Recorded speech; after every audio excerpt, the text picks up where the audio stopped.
মা, আরে এই বাচ্চাটাকে কে ফেলে রেখে গেছে? মা এমনিতেও আমার ভাই বোন নেই, মা আজকে তাকে একে ভাই বানিয়ে নি। হ্যাঁ রে বাবা। মদ খাবো বাচ্চার কান্না শুনতে পাচ্ছি। এই কোথা থেকে বাচ্চা নিয়ে আসিস তুই? না মানে নিজে তো কোনোদিন আমাকে বাচ্চা দিতে পারবে না, মানুষের বাচ্চাকে চুরি করে এনেছো। যে আমাকে দে, যে আমাকে দে।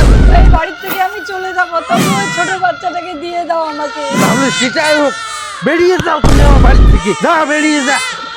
দোকান নেই আমার, মদ খেয়ে জীবন শেষ করে দেবো আমি। 10 বছর পর।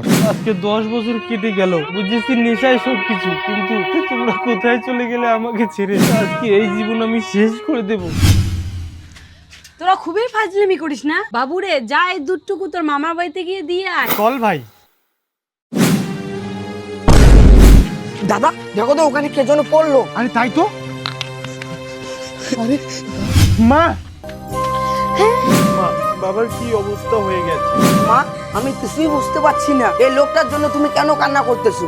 আরে তুমি পারলে তুমি আমাকে ক্ষমা করে দিও। বাবা, আমার ছোট্ট ভাই বাবার ভালোবাসা পাইনি, আবার তুমি আমাদেরকে ছেড়ে চলে যাবা। না রে বাবা, আমি আর কোনোদিনও এরকম ভুল করব না, আমাকে তোরা ক্ষমা করে দিস। বাবা